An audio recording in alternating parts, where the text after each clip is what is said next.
Good morning বন্ধুরা, তোমরা কেমন আছো? আশা করি তোমরা সবাই ভালো আছো। যে যেখান থেকে আমার ভিডিওটা দেখছো তাদেরকে জানাই অনেক অনেক ভালোবাসা। আজকে সকালটা শুরু করলাম ছেলেকে সাথে নিয়ে। তো ছেলে দেখো ঘুম থেকে উঠেছে, অনেকক্ষণ চাটা খাওয়া কমপ্লিট। আমারও রোজকারের মতন সকালবেলা যত যাবতীয় বাসি কাজ সমস্ত কমপ্লিট। আর করে দেখো বাবু এখানে ফুল তুলছিল। ওর বাবা গেছিলো ঠাকুর ঘরে পুজো করতে। তো ওর বাবা বললো একটু ফুলটা তুলে দে, গাছে টগর ফুল হয়েছে। শীতকালে তো টগর ফুল ফোটে না, গরমকালে সব টগর ফুল ফোটে। তো ওকে বললো টগর ফুল তুলে দিতে, তো ছেলে সেই টগর ফুলটাই তুলে দিচ্ছিলো। আর আমি এদিকে দেখো এলাম, আর এসে এখানে দেখো টেবিলটা একটু মুছে দিচ্ছিলাম, যেটা আমি রোজ সকালবেলাতেই কিন্তু করি। কারণ সারা রাত টেবিল ফাঁকা পড়ে থাকে, পোকা মাকড় কত কিছু উঠতে পারে, তো তার মধ্যে খাবার দাবার রাখাটা তো ঠিক নয়। তো সেই জন্যে টেবিলটা রোজই আমি মুছি। তো কোনো সময় হয়তো তোমাদের ভিডিওতে শেয়ার করি, আবার কোনো সময় শেয়ার করি না, মানে কোনো ঠিক নেই এই আর কি। আর বাবু যেহেতু নিচে ছিল, তাই বাবুকেই বললাম বাবু একটুখানি ফোনটা ধরে দে, ক্যামেরা ভিডিওটা করে দে। টেবিল মুছলাম, জানলার তাক মুছলাম। তারপর এখানে দেখো যে সবজি বাজারগুলো এনেছে, এখানে দেখো অনেকটা আলু এনেছে, প্রায় 3-4 কিলোর মতো। আর ফ্রিজে ছিল একটা বেগুন আর শিম। তো দেখা যাক কী রান্না বান্না হবে। আর আলুর খোসাটা বাবুকে দিয়ে আমি সবসময় ছাড়াতে বলি, মানে ছাড়িয়ে দিতে বলি, কারণ ও খুব তাড়াতাড়ি আলুর খোসা ছাড়ায়। এটা আমি করতে পারি সেটা না, কিন্তু ও একটু খোসা ছাড়িয়ে দিলে আমার একটু উপকার হয়, কারণ একা হাতে কেটে কুটি গুছি করতে সত্যি আমার খুব মানে খাটুনি পড়ে যায়। তারপর দেখো একটা কাজ করলাম রান্না বান্না, ঠিক আছে, রান্না বান্না ছাড়াও তো ঘর মোছা, বাসন মাজা, কাপড় কাচা, ডাস্টিং সব কিছুই কিন্তু আমার একার হাতে করতে হয়। তো সেই জন্যে বাবুকে একটু আলুর খোসাটা শুধু ছাড়িয়ে দিতে বলি। আর এখানে দেখো আমাদের গাছের ইঁচড়, যেটা পাড়া হয়েছে, এই প্রথম পাড়া হলো গাছের ইঁচড়। তো আজকে আর গাছের ইঁচড় কিন্তু করবো না, দেখি কবে করি গাছের ইঁচড়টা। তো তারপর দেখো এখানে বেগুন ভাজার জন্যে বেগুন কাটছিলাম, বেগুন ভাজা হবে। আর নিরামিষের দিনে কিন্তু বেগুন ভাজা, ডাল, লেবু এটা খেতে কিন্তু বেশ ভালো লাগে। তো যাই হোক এখানে বেগুন ভাজা কাটছিলাম। তো এখনকার বেগুনে এত দানা হয় কি বলবো, আর আমার ছেলে না বেগুনে দানা হলে একদম খেতে চায় না, মানে একদম খেতে চায় না, মানে দেখতেও মানে মানে খেতেও টেস্ট লাগে না, বিচ্ছিরি লাগে। তো যাই হোক শীতকালে বেগুনগুলো বেশি ভালো হয়, গরমকালে বেগুন কিন্তু অতটা ভালো হয় না খেতে। তো তারপরে এখানে কেটে কুটে গুছিয়ে নিলাম যেটা যেটা রান্না করব আর কি।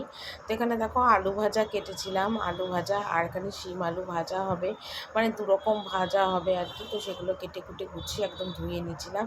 আর ওদিকে কড়াই বসিয়ে দিয়েছিলাম, কারণ একা হাতে করা তো, একটা দিয়ে আরেকটা, আরেকটা দিয়ে আরেকটা, এইভাবে আর কি করতে হয়। তো যাই হোক বাবু যেহেতু ফোনে মানে ভিডিওটা আমাকে করে দিচ্ছিলো, সেই জন্য আমার সত্যি অনেকটাই সুবিধা হচ্ছিলো। আর আমার তো আর ফোনের স্ট্যান্ড নেই, এটা একটা সমস্যা। তো যাই হোক এখানে দেখো শিম আলু যেটা ভাজা হবে চচ্চড়ি, সেটাও ধুয়ে নিচ্ছিলাম। আর আলু ভাজা হবে সেটাও কিন্তু আমি ধুয়ে নিচ্ছিলাম। তো ধুয়ে ধুয়ে ধুয়ে একদম জল দিয়ে একদম গুছিয়ে রেখে দিলাম। বেগুনটাও নুন হলুদ মাখিয়ে নিয়েছিলাম আগে থেকে। বেগুনের মধ্যে নুন হলুদ মিষ্টি মাখিয়ে নিলে বেগুন ভাজাটা কিন্তু টেস্ট হয় খেতে, অনেকটা টেস্ট হয় খেতে। তো তারপর দেখো এখানে বাবুকে বেগুন ভাজা ঘি খেতে দিয়েছিলাম, কারণ বাবু বেগুন ভাজা দিয়ে ঘি খেতে খুব ভালোবাসে। আর বাবু মানে মাখনের থেকেও না ঘিটা খুব ওর প্রিয়, তার জন্য ওকে ঘিটাই দিলাম। ঘি দিয়ে খেতে দিয়ে দিলাম বেগুন ভাজা দিয়ে। আর আমার মাও না ঘি বেগুন ভাজা খেতে খুব ভালোবাসে, মানে নাতি আর দিদা দুজনের মানে খাওয়ার ইচ্ছাটা, মানে খাওয়াটা পছন্দটা একরকম।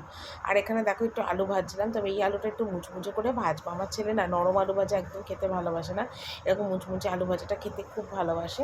তো যাই হোক তারপরে কিছু চায়ের বাসন ছিল, যেগুলো সকালবেলা একদম সকালে তো এঁটো কাটা বাসন মাজা হয়েছিল, কিন্তু পরে যেই কটা বাসন বেরিয়েছিল মানে সকালবেলা চা খাবার বাসন, সেগুলো আর মাজা হয়নি। তো সেগুলো দেখো রান্নার শেষে আমি এখানে বাসনগুলো একটু মেজে নিচ্ছি।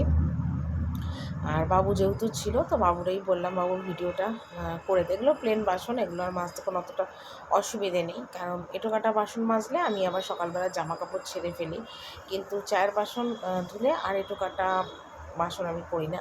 তারপর দেখো ছাদে চলে এলাম, বাবু এসেছিলো স্নান করতে, আর আমি এলাম ছাদে। কটা জামা কাপড় ছিল সেগুলো ওই কেচেছিলাম, তো শুকিয়ে গেছে, তো সেগুলোই তুলতে এলাম।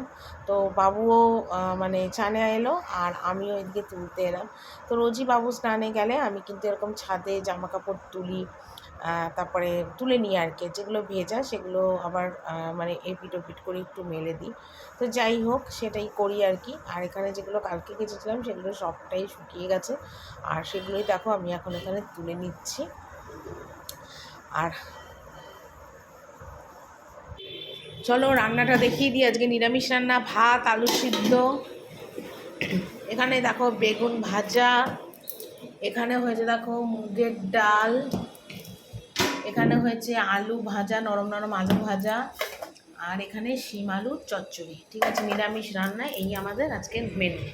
তারপর ছাদের থেকে যেগুলো তুলে এনেছিলাম তারপরে সেগুলোই ভাজ করছিলাম। তো রান্না বান্না করেছিলাম বলে হাত মুখটা ধুয়ে নাইটিটা একটু চেঞ্জ করছিলাম, আর ভীষণ গরম লাগছিলো, তো সেই জন্য বললাম ওই নাইটি আর পরে থাকতে পারছিলাম না, তাই নাইটিটা ছাড়লাম। আর এখানে দেখো জামা কাপড় যে কটা ছিল সে কটাই ভাজ করছিলাম, করে নিচ্ছিলাম আর কি। আর বিছনার চাদরটা যেহেতু আজকে চেঞ্জ করিনি, তাই বিছনায় রেখে কোনো জামা কাপড়ই কিন্তু আমি ভাজ করছিলাম না, এমনি মানে মানে কি বলবো, মানে মেঝেতে ফেলে ভাজ করছিলাম। আর মেঝে তো আমার রোজই মোছা হয় সকালবেলা, অসুবিধা হয় না, ধোয়া জামা কাপড় ফেলে ভাজ করলেও কোনো অসুবিধে নেই, তো সেইগুলোই ভাজ করছিলাম।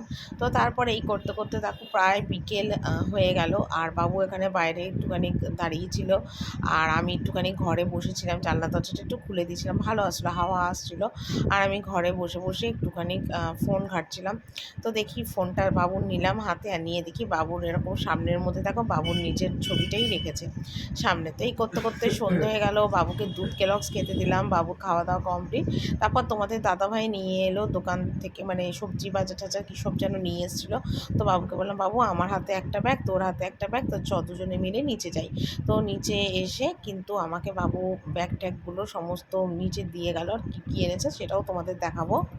ময়দা এনেছে, আটা এনেছে, 3 প্যাকেট দুধ এনেছে, যে আমুল আর চিনি এনেছে, আর মুগের ডাল এনেছে। তারা বাবু লুকিয়ে রাখি এর মধ্যে এখন।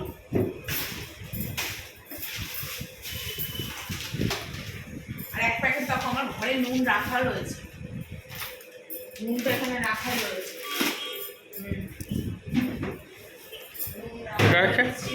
ময়দাটা, আটা, ময়দা,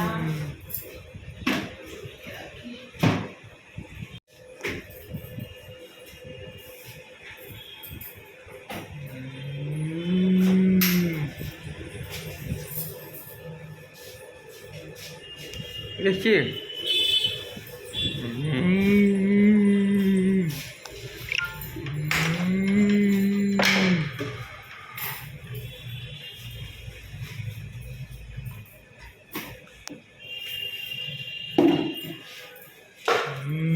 তার জন্য দেখো এখানে ময়দা মেখে নিয়েছি, আর হবে আলুর দম। তার জন্য দেখো এখানে আলুর দমটা নুন হলুদ দিয়ে ভাজছি, এই যে আলুর দমটা ভাজছি। আর এই যে কড়াইশুঁটি রেডি করেছি, ধনে পাতা রেডি করেছি, আদা রেডি করেছি, আর দেখো একটা আলুর দমের মশলা আনলাম, কারণ নিরামিষ আলুর দম তো একটু আলুর দম মশলা না দিলে খেতে ভালো লাগবে না। তো আলুর দমটা করে নিই, তারপর তোমাদের আবার একবারে দেখাবো। তো এখানে দেখো আমার লুচি ভাজা কিন্তু একদম কমপ্লিট, আর তোমাদের দাদাভাই লুচি ভাজছিল, তো আমি হাতের সামনে একটু এগিয়ে দিয়েছিলাম।